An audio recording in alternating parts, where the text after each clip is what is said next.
Ok. Maintenant ici, donc, pour expliquer de manière très simple le concept, on va prendre un cas. Voici notre attaquant qui est là. Ok. Et là, voici le site de e-commerce qu'on souhaite attaquer.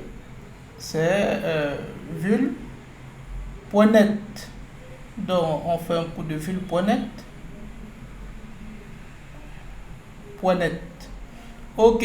Le site a une fonctionnalité de connexion et d'inscription. Donc, on a un login, un registre et une fonction d'update de profil. Et au niveau de la fonction d'update de profil, on a une option pour modifier sa photo de profil. Ok, on a ici une option pour modifier sa photo de profil qui est là.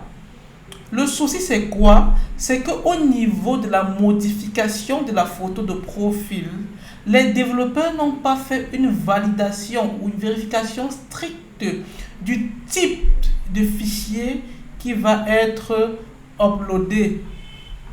Donc par exemple, on devait pouvoir uploader uniquement les fichiers JPG par exemple, PNG,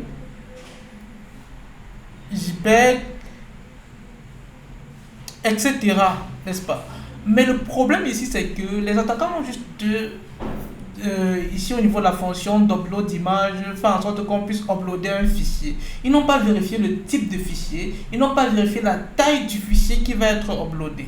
Donc du coup, une fois que le pirate informatique va constater cela, il va donc uploader un web shell en fonction de la technologie qui a été utilisée pour développer par exemple le site internet. Si la technologie c'est ASP.NET,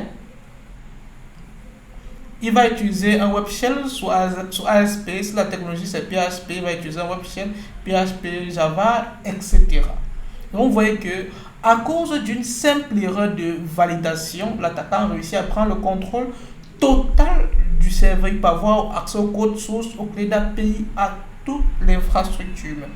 Et ce n'est pas seulement valable pour les applications web, malheureusement, parce que au niveau des applications mobiles, ce cas-là revient aussi. On se retrouve à avoir une application mobile où on peut modifier par exemple la photo de profil, où on peut uploader une image et il n'y a pas de vérification stricte au niveau du serveur. Du coup, quand l'attaquant réussit à faire le reverse engineering de l'application mobile, trouve le lien API du serveur qui va permettre de faire l'upload de la photo de profil, il va juste uploader son web shell vers la fonction d'API qui permet de changer la photo de profil et par là avoir le contrôle total du serveur. Ok, là on va donc mettre cet exemple en pratique. Après vous allez poser des questions et je pourrai répondre immédiatement. Bon, je vais revenir sur mon lab vite fait. Bon, c'est pas grave, un instant.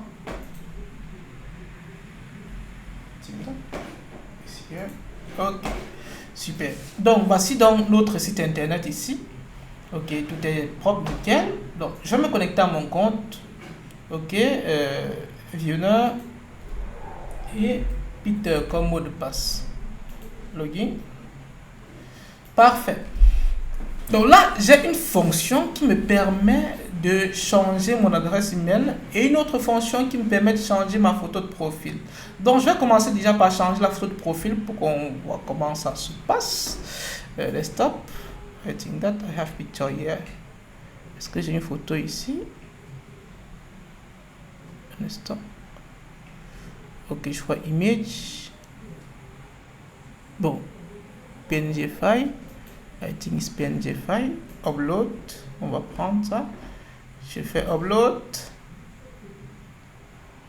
Oui, comme on me dit, votre image a été uploadée avec succès. Je fais back.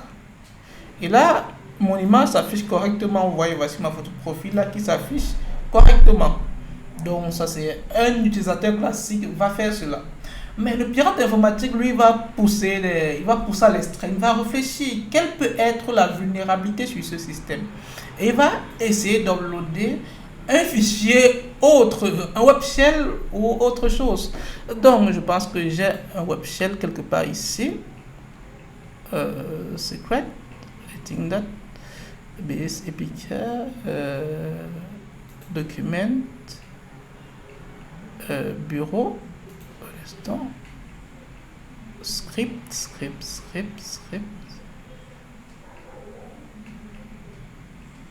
Ok, shell.php, script 8.php. Donc voici un web shell PHP. Donc je vais uploader le shell et là on va voir ce qui va se passer. Vous voyez que le shell a bien été uploadé. Là il y a problème. Ça veut dire qu'à partir de ce moment donné, on a le contrôle du serveur. Il y a plusieurs options. Il suffit que je vienne par exemple ici au niveau de burp. Ok. Je vois voici get avatar script.php. Ok, ça a bien été uploadé. Voici ça.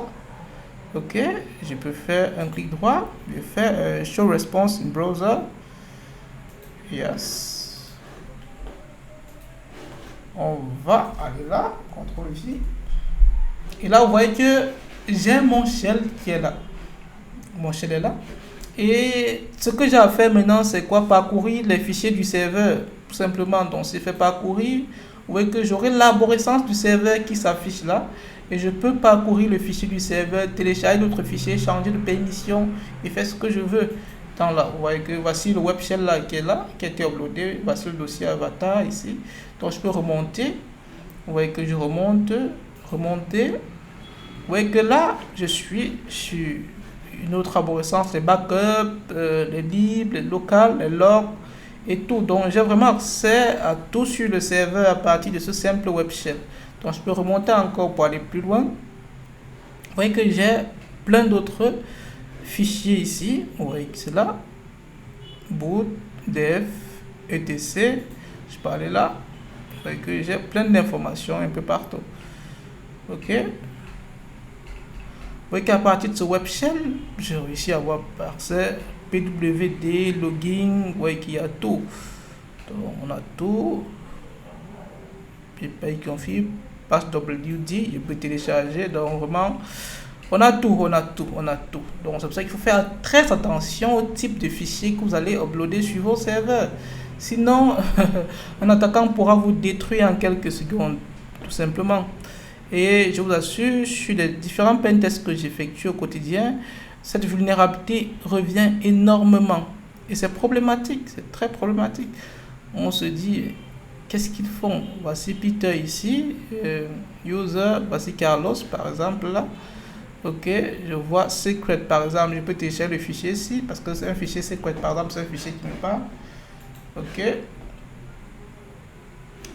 Je vais ouvrir pour qu'on puisse voir le contenu. Let me open which blocknote.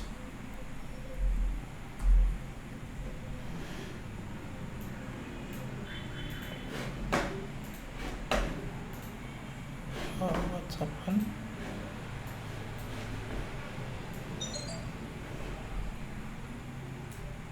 Ok, vous voyez que ça c'est la clé secret. Donc je récupère juste cette clé, je peux retourner ici et je peux soumettre pour valider le CTF si je veux. Donc on peut avoir plusieurs informations comme ça. Donc ça peut être les clés d'API du serveur que je récupère, les clés de transaction Orange Money, les clés de banque que je récupère sur le serveur. Ça peut être des mots de passe utilisateur, ça peut être la base de données que j'ai réussi à DOM sur le serveur ou le backup de la base de données que je vais réussir à DOM. Ça peut être les informations du .inf que je récupère à partir d'une simple attaque comme cela. Maintenant, qu'est-ce que l'utilisateur doit donc faire pour pouvoir... qu'est-ce qu'il faut faire pour pouvoir éviter ce type d'attaque, pour se protéger? C'est simple.